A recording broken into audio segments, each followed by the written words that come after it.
Perkenalkan, nama saya Diana Susia Anggela, NIM 1910/16903, kelas A2 pagi. Hari atau tanggal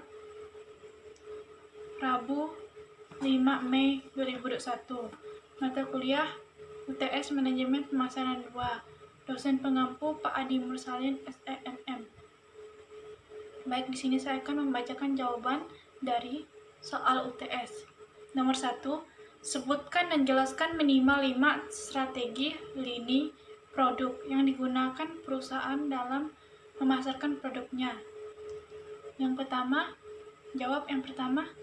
perluasan produk mix. 2, penyempitan produk mix. Yang ketiga, perubahan produk yang ada. Yang keempat, pengembangan penggunaan baru produk yang ada. Yang kelima, penentuan posisi produk. Yang keenam, trending up dan trending down. Yang ketujuh, diferensiasi dan segmentasi pasar.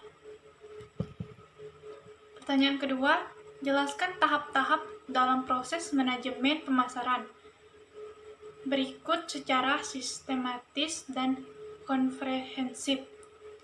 Jawab.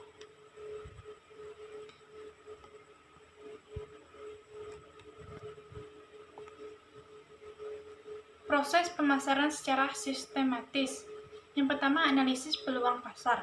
Analisis lingkungan pemasaran penting sekali untuk meraih peluang-peluang dari setiap perubahan-perubahan yang terjadi. Yang kedua, meneliti dan memilih pasar sasaran dan upaya memposisikan pasar. Kisi-kisi produk atau pasar harus dapat diperkirakan dari masing-masing kelompok pasar sasaran. Selain itu, perusahaan harus dapat mengembangkan strategi penempatan atau positioning strategis pada pasar sasarannya. Yang ketiga, mengembangkan strategi pemasaran. Perusahaan harus mengembangkan suatu perbedaan dan strategi penempatan pada pasar sasarannya. Perusahaan harus mampu memberikan keistimewaan yang lain dari pesaing dan mampu memenuhi keinginan para pelanggan.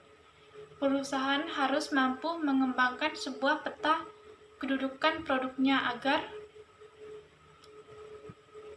menduduki posisi yang lebih baik dari pesaing-pesaingnya. Yang keempat, perencanaan program pemasaran. Strategi pemasaran terdiri atas pengambilan keputusan tentang biaya pemasaran, bauran pemasaran, dan alokasi pemasaran. Yang kelima, pengorganisasian, pelaksanaan, dan upaya mengendalikan pemasaran. Pengorganisasian berarti membentuk struktur personalia pemasaran dan menetapkan tugas secara jelas serta terkoordinir. Selain itu, bagaimana personalia IT dilatih, diarahkan, dimotivasi, dievaluasi. Manajemen perusahaan juga menganalisa secara berkala profitabilitas nyata dari berbagai produk, kelompok pelanggan, sasaran distribusi, dan besar pesanan. Pertanyaan ketiga, jelaskan strategi harga dan promosi yang diterapkan oleh perusahaan dalam rangka meningkatkan penjualan produk perusahaan. Jawab. Ketahui target pasar Anda sebelum mulai menerapkan strategi pemasaran produk. Yang kedua, optimalkan strategi pemasaran dengan menggunakan sosial media. Yang ketiga, menawarkan produk secara gratis adalah salah satu contoh strategi pemasaran yang efektif. Yang keempat, memilih tempat strategis adalah salah satu cara memasarkan produk yang tepat. Yang kelima, memberikan insentif untuk rekomendasi. Yang keenam, menjalin hubungan baik dengan konsumen. Yang ketujuh, memanfaatkan teknik pemasaran mulut ke mulut.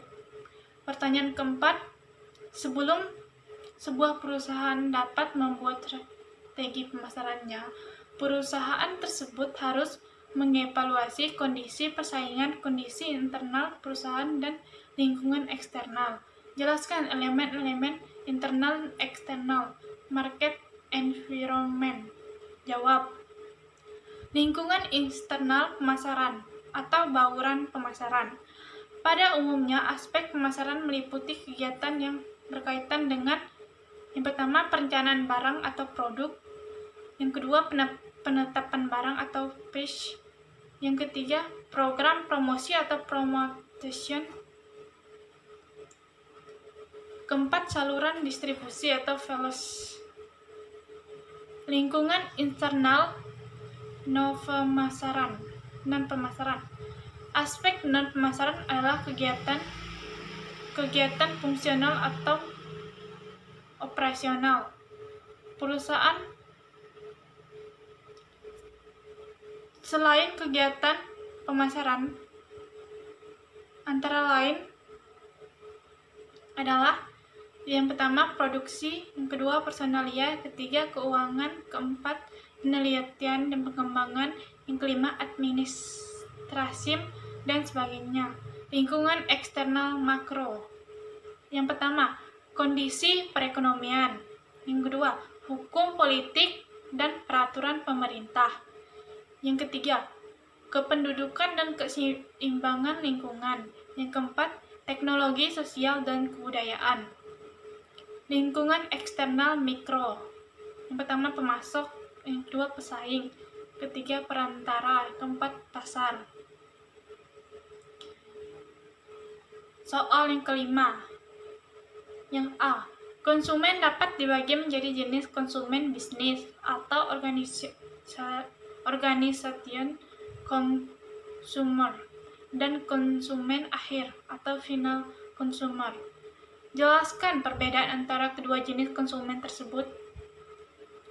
Jawab. Konsumen akhir atau konsumen rumah tangga yaitu konsumen yang melakukan pembelian untuk kepentingan diri sendiri, keluarga, atau keperluan hadiah bagi teman maupun saudara, tanpa bermaksud untuk menjual belikannya.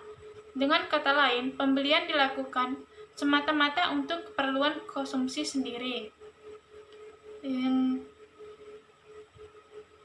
Yang kedua, konsumen bisnis.